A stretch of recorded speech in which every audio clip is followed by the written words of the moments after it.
Hello, good morning. Semester 5 के लिए paper number 11 का यह और एक क्वेश्चन है, जिसमें हमें पढ़ना है द्विवेदी युगीन साहित्यिक प्रवृत्तियों की चर्चा करते हुए आचार्य महावीर प्रसाद द्विवेदी जी के योगदान को रेखांकित कीजिए।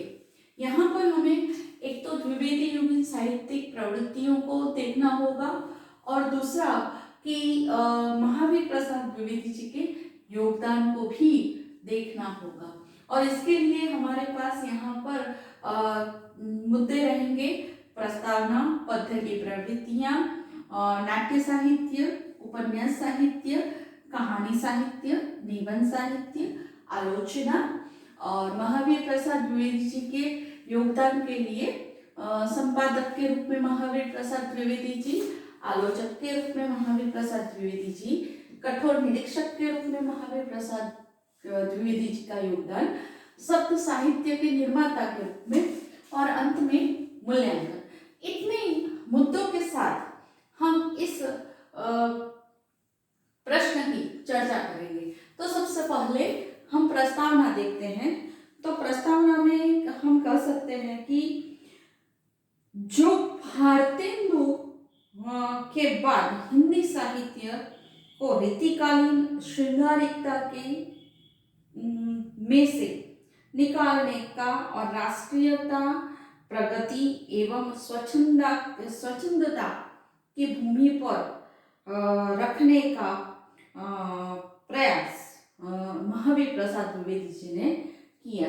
कहने का तात्पर्य यह है कि यहाँ पर महावीर प्रसाद द्विवेदी जी का जो द्विवेदी युग है, आप अगले प्रश्न में समझ चुके होंगे कि द्विवेदी युग भारतेंदु युग के पश्चात आता है।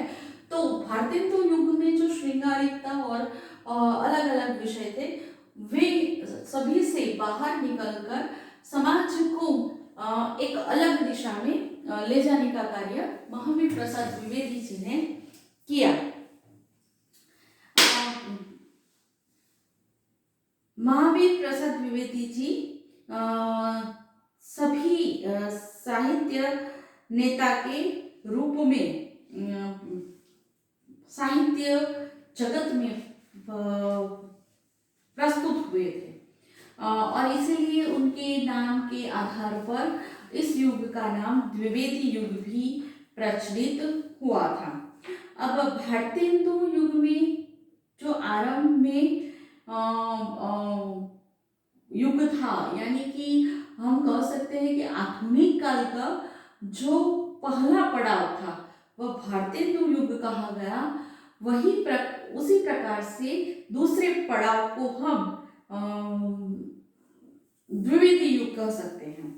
और इस युग में भारतेंदु कालीन साहित्य ने भी अपना विकास करने की शुरुआत की। यानी इसका मतलब यह नहीं है कि द्विवेदी युग जो आया उसमें भारतेंदु युग की सभी विधाएं समाप्त हो गई या फिर उनका विकास नहीं हुआ। भारतेंदु युग की विधाओं का भी द्विवेदी युग में विकास हुआ, और साहित्यिक जो प्रवृत्तियां थी उसको हम यानी कि द्विवेदी युग की जो साहित्यिक प्रवृत्तियां थी उसको हम अलग अलग प्रवृत्तियों में देख सकते हैं, जैसे कि पद्य या फिर काव्य की प्रवृत्तियां, नाट्य साहित्य, उपन्यास साहित्य, कहानी साहित्य, निबंध साहित्य, आलोचना। ऐसे अलग अलग शीर्षक में हम इसकी प्रवृत्तियों को देखने का प्रयत्न करेंगे। सबसे पहले है पद्य की प्रवृत्ति। अब यहाँ पर पद्य की प्रवृत्ति ने द्विवेदी युग में अन्य विधाओं की अपेक्षा ज्यादा प्रचलन किया। यानी कि कहने का तात्पर्य यह है कि पद्य का यहाँ पर प्रचलन अधिक हुआ, और एक तरह से इसे हम कविता युग भी कह सकते हैं। इन्होंने यानी कि द्विवेदी जी ने खड़ी बोली का परिमार्जन किया और मैथिली शरण गुप्त के कारण खड़ी बोली अधिक निखर कर हमारे सामने आई और भाषा के कविता की भाषा के रूप में वह स्वीकृत हुई। कहने का तात्पर्य यह है कि द्विवेदी जी ने खड़ी बोली को अधिक प्रस्तुत किया और साथ में ही मैथिली शरण गुप्त ने उन्हें उस भाषा को और अधिक व्यवस्थित रूप में प्रस्तुत किया, जिसके कारण खड़ी बोली में कविता की भाषा के रूप में स्वीकृत हो गई। और गुप्त जी के अतिरिक्त हरिओंद जी, जगन्नाथ दास रत्नाकर, शियाराम शरण गुप्त जैसे कई कवियों ने भी गद्य विधाओं की अपेक्षा काव्य में अधिक सक्रियता दिखाई थी। अनेक विषयों पर कविताएं हुई। प्रबंध रचनाओं योग्य मानकर श्रेष्ठ प्रबंध काव्यों की भी रचना की।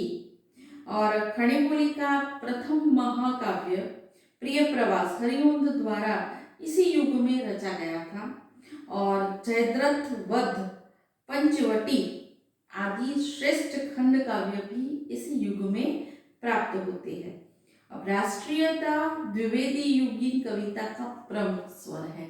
यह हमने आगे भी समझा था कि राष्ट्रीयता द्विवेदी युग का प्रमुख स्वर है।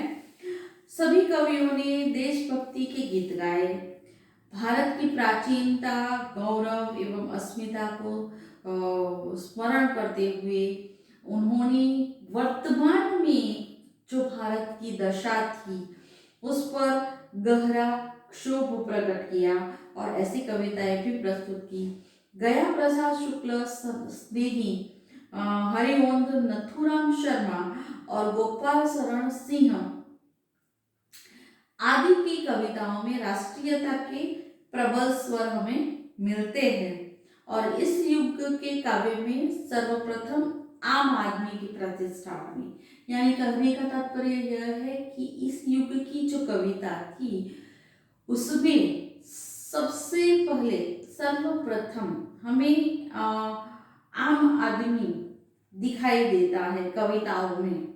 और जैसे कि दीनहीन, कृषक, मजदूर, विधवा नारी, इन सभी को यहाँ पर इसमें वाचा मिली।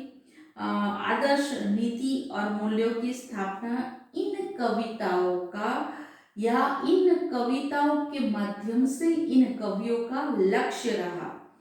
और इसीलिए साकेत में गुप्त जी ने भगवान श्री राम के मुंह से यह कहलवाया है कि संदेह यहाँ मैं नहीं स्वर्ग का लाया हूँ। संदेश यहाँ नहीं मैं स्वर्ग का लाया हूँ, इस भूतल को ही स्वर्ग बनाने आया हूँ।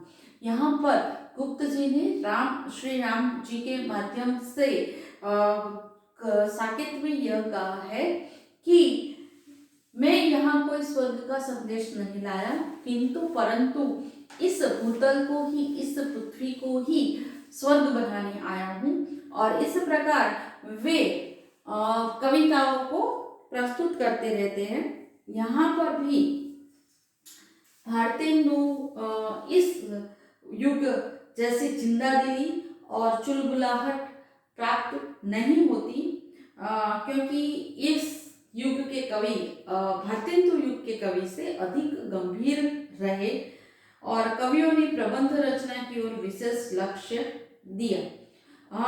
और इस युग की कविता युगीन अनिवार्यता और आवश्यकता के अनुरूप बढ़ती गई। इस युग की कविताओं में हमें एक तो पहले भारतेंदु युग की कोई चंचलता प्राप्त नहीं होती, गंभीरता प्राप्त होती है। विषयों में राष्ट्र प्रेम जैसे विषय, सामाजिकता के विषय भी आ गए हैं, शृंगारिकता और उनको अलग तरीके से प्रस्तुत किया गया। साथ ही हम कह सकते हैं कि इन कवियों ने देश को जागृत करने का अधिक प्रयत्न किया।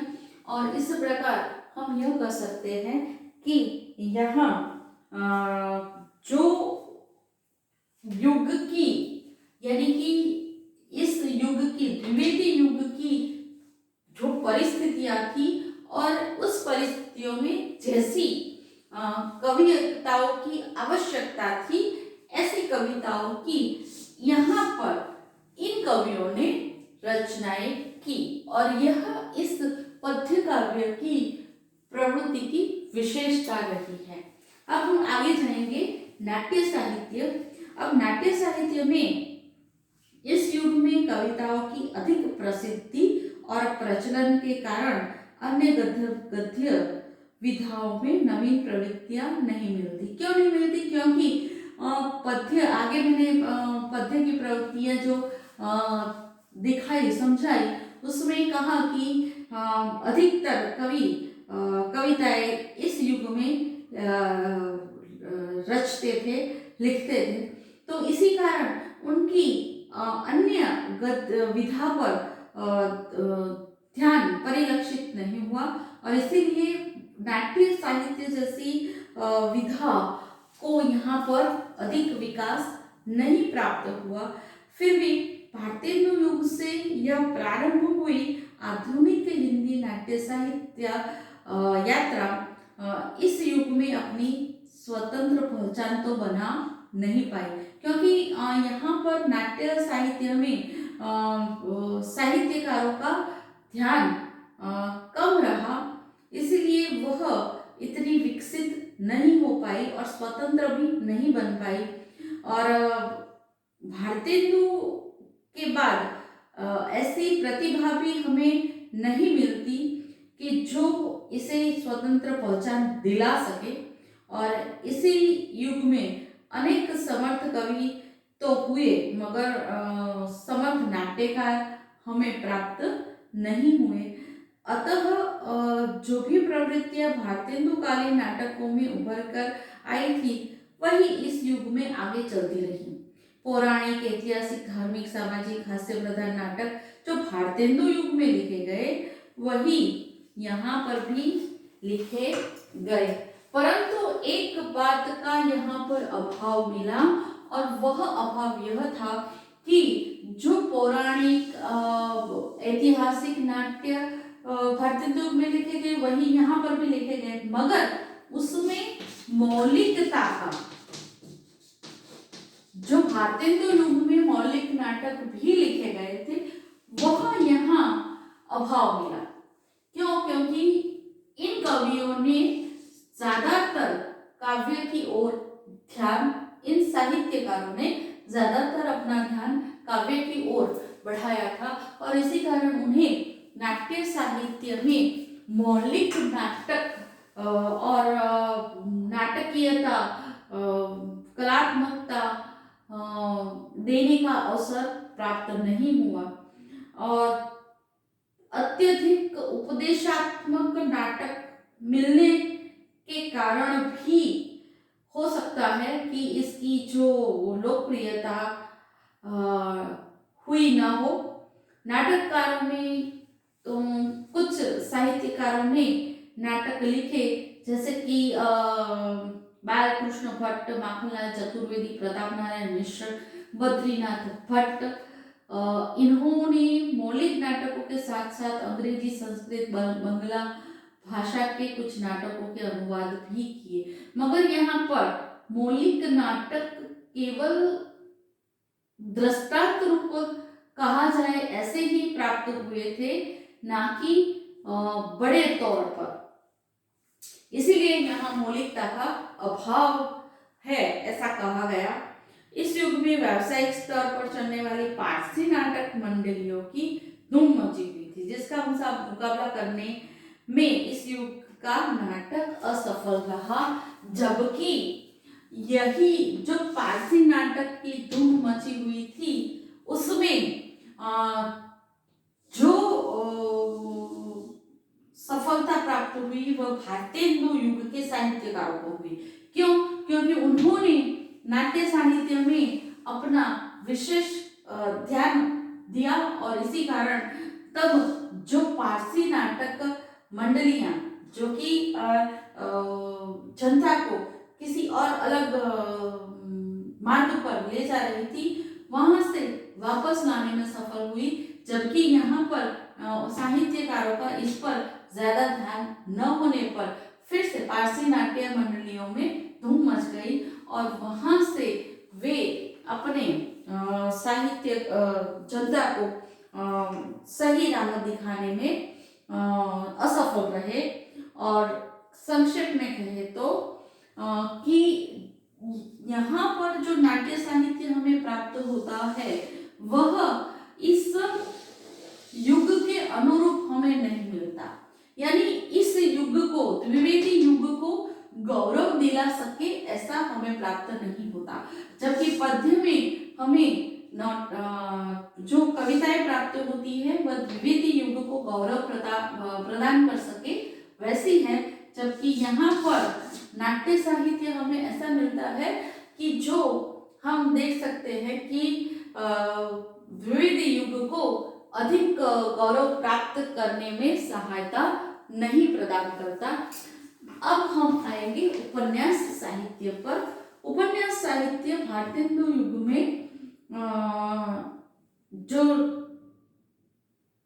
उपन्यास लिखने के बीज बोए गए थे वह अब वृक्ष बन गया था। कहने का तात्पर्य यह है कि इस विधा का विकास हुआ था, जो भारतेंदु युग में अभी शुरू हुई थी उसका यहाँ पर विकास हुआ और वह वृक्ष जैसी बन गई। अनेक विषयों को लेकर कई उपन्यास इस युग में लिखे गए, और लेखकों का और पाठकों का इन उपन्यासों को लेकर यहाँ विविध विषयों पर उपन्यास लिखे गए, मगर इनको लेकर लेखकों का और पाठकों का, दोनों का एक लक्ष्य यह रहा कि केवल मनोरंजन प्राप्त करने के लिए यहाँ पर इस विधा को विस्तृत बनाया गया। और कहे तो रोमांचपूर्ण उपन्यास भी हमें यहाँ पर मिलते हैं, और मनोरंजन के साथ साथ सामाजिक यथार्थ के बदले रहस्य भी इस उपन्यास में हमें प्राप्त होते हैं।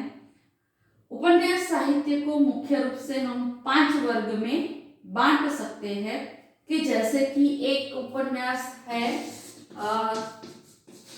तिलस्मी एयारी। आपको इसका उदाहरण याद करा दूं, चंद्रकांता संतति। यदि आपको याद आए तो एक ऐसी सीरियल भी आ रही थी जिसमें यह चंद्रकांता की बात कही गई थी, जिसका नाम था चंद्रकांता। तो ऐसे ही एक उपन्यास साहित्य को एक विभाग में हम यह भी बांट सकते हैं। दूसरा है जासूसी उपन्यास। तीसरा है अद्भुत घटना प्रधान।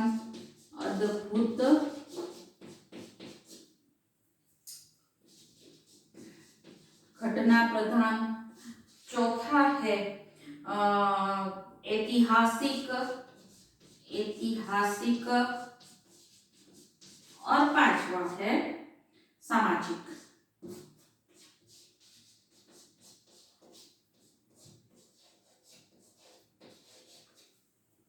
हम कहें तो हमें इस युग में इन सारी उपन्यास जो भी प्राप्त हुए इनको हम ये 5 विभागों में बांट सकते हैं। तिलिस्मी एयारी, जैसे कि देवकीनंदन खत्री ने जो उपन्यास लिखे वे। दूसरा है जासूसी उपन्यास, जिसमें हम गोपाल राम गहमरी का नाम ले सकते हैं। अद्भुत घटना संबंधी जो उपन्यास है उसमें हम गंगा प्रसाद गुप्त का नाम ले सकते हैं। तो वैसे ही ऐतिहासिक जो उपन्यास है उसमें हम किशोरीलाल गोस्वामी का नाम ले सकते हैं, और सामाजिक उपन्यास है उसमें हम किशोरीलाल गोस्वामी का नाम और लज्जाराम शर्मा का नाम भी ले सकते हैं।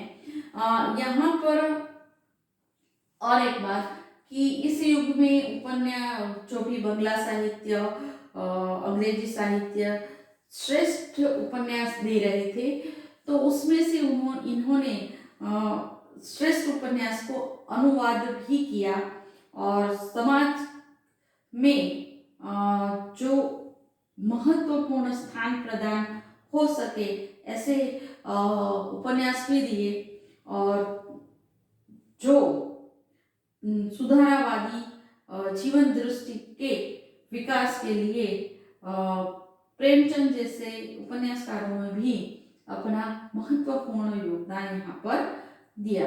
अब आएगा कहानी साहित्य। अब कहानी साहित्य में आधुनिक हिंदी कहानी का वास्तविक प्रारंभ हम कह सकते हैं कि द्विवेदी युग से हुआ। सरस्वती पत्रिका के प्रारंभ होते ही हिंदी कहानी का प्रारंभ हुआ, ऐसा हम कह सकते हैं। आरंभ में जो भी कहानियां थी उन कहानियों में अंग्रेजी, बांग्ला, संस्कृत आदि जो भी नाटक थे उनके आधार पर कहानियां लिखी गई। यहाँ पर जो प्रारंभिक कहानियां लिखी गई वह बांग्ला, संस्कृत, अंग्रेजी साहित्यों में जो भी था उनके आधार पर कहानियां लिखी गई, मगर मौलिक रूप से कहानियां अभी नहीं लिखी गई थी। तो किशोरीलाल गोस्वामी, माधव प्रसाद मिश्र, रामचंद्र शुक्ल, जयशंकर प्रसाद आदि ने इस प्रकार की कहानियां लिखी।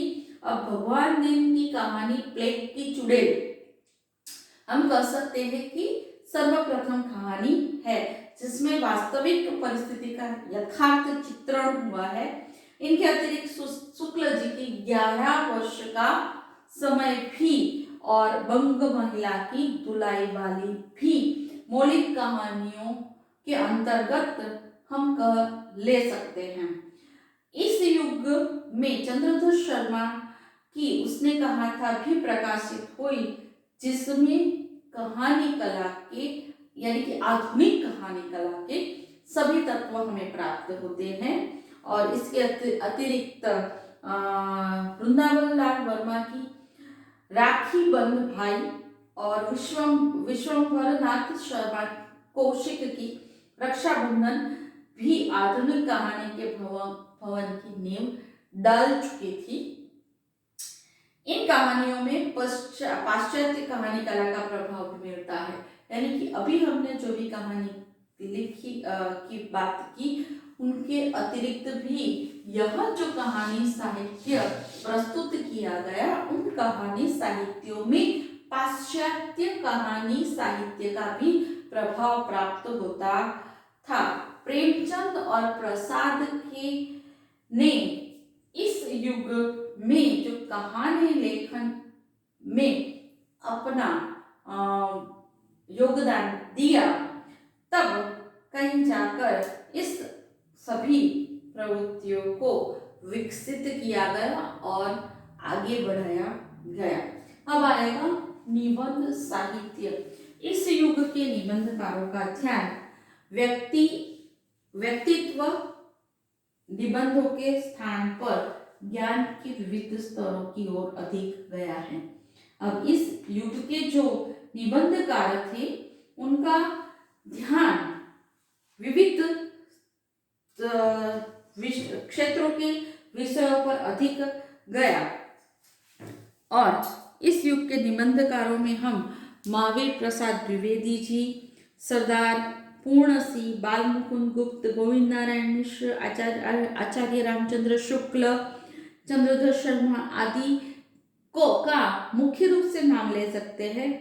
और इनके अतिरिक्त गणेश शंकर विद्यार्थी जैसे कई लेखकों ने अपनी विशिष्ट शैली और प्रतिभा के बल पर ख्याति भी प्राप्त की। यह आलोच्यकालीन निबंध अपने युग का प्रतिबिंब रहा। समाज की हीन व्यवस्था, आर्थिक विषमता, धार्मिक पतन और व्यापक राष्ट्रीय समस्याएं निबंधों का मुख्य विषय है। शैली की दृष्टि से इस युग में हमें वर्णात्मक, भावात्मक, विवरणात्मक, विचारात्मक, कथात्मक, शोधपरक आदि सभी शैलियों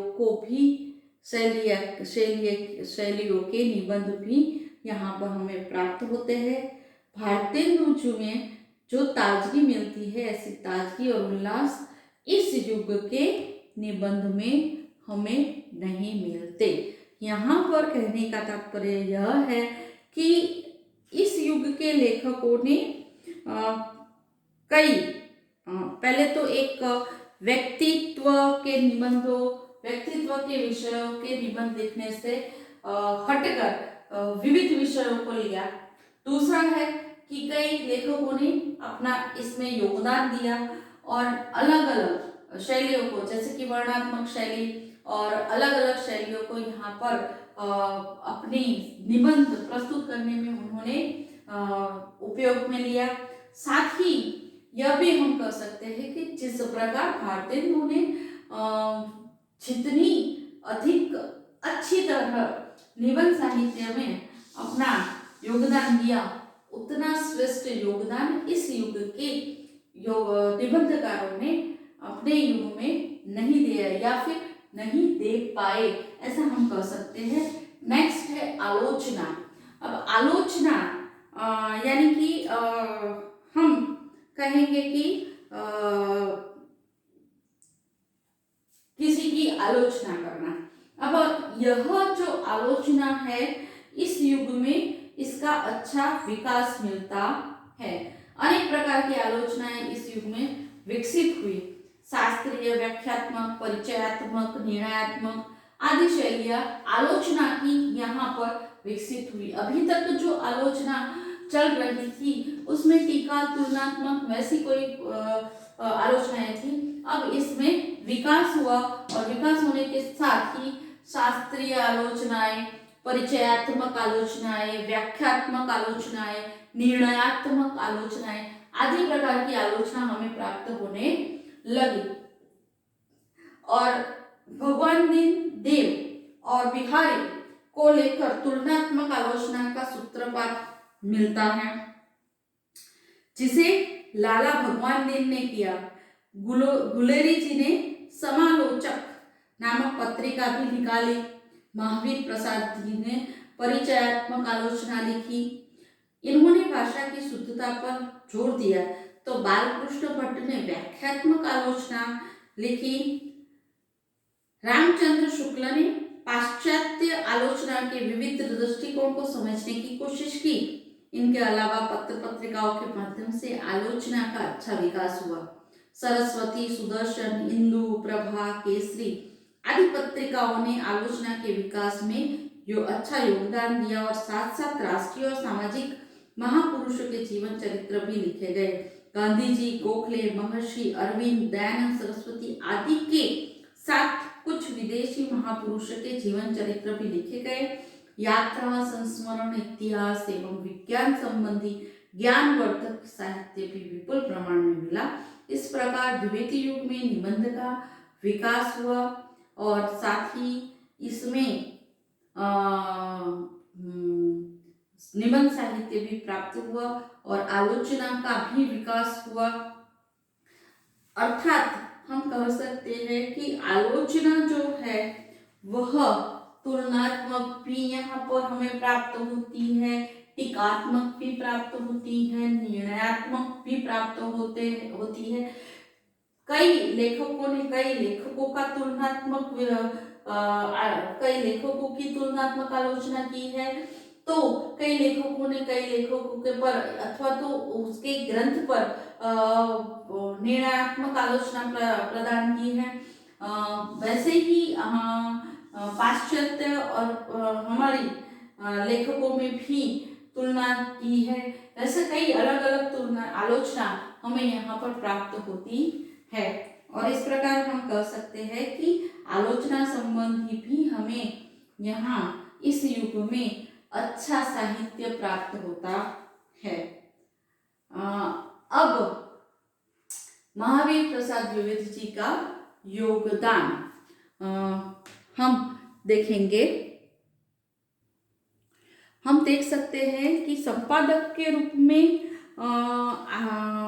महावीर प्रसाद द्विवेदी जी सन 1903 में सरस्वती पत्रिका के संपादक के रूप में हमारे सामने आए थे और हिंदी गद्य पद्य का संस्कार इसके माध्यम से किया और साहित्यिक भाषा के पद पर आसन्न किया। अनेक नए लेखकों कवियों को भी इन्होंने जब संपादक के रूप में प्रस्तुत हुए हमारे सामने तो प्रोत्साहित किया और नए नए साहित्य का सृजन भी किया। आलोचक के रूप में जब हम महावीर प्रसाद द्विवेदी जी को देखेंगे तो हम देखते हैं कि वे एक श्रेष्ठ आलोचक के रूप में हमारे सामने प्रस्तुत हुए हैं और एक श्रेष्ठ आलोचक के रूप में हम उन्हें स्मरण भी कर सकते हैं। उन्होंने प्रायः सभी प्रकार की आलोचनाओं का सूत्रपात किया है और साहित्य को निर्धारित स्वरूप एवं गति भी प्रदान की है। साहित्य में नैतिक और मानवीय मूल्यों की श्रेष्ठता को भी घोषित किया है।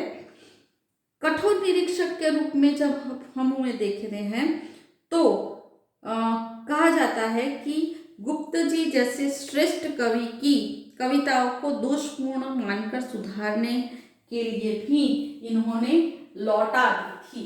यानी कि एक कठोर निरीक्षक थे जिन्होंने गुप्त जी की कविताओं को भी दोषपूर्ण कहा और उन्हें लौटा दिया और शुद्ध परिनिष्ठित व्याकरण सम्मत भाषा के वे बेहद आग्रही थे।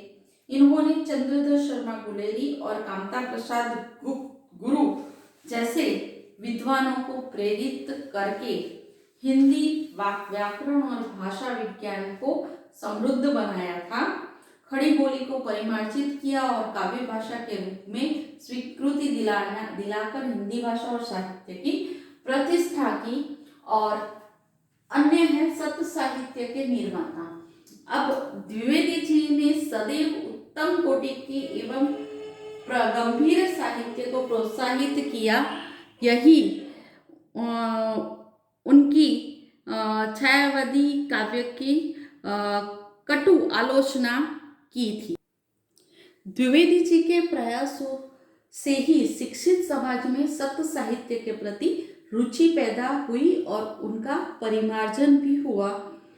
मूल्यांकन स्वरूप हम यह कह सकते हैं कि भारतेंदु के पश्चात हिंदी साहित्य और भाषा के विकास एवं परिमार्जन में आचार्य महावीर प्रसाद द्विवेदी जी का योगदान बहुमूल्य है। और यदि भारतेंदु युग में आधुनिक साहित्य की नींव डालने का काम हुआ तो वह द्विवेदी युग में इस भव्य इमारत पर ही निर्माण हुआ, ऐसा हम कह सकते हैं। यहाँ पर इस प्रश्न की पूर्णाहुति हुई।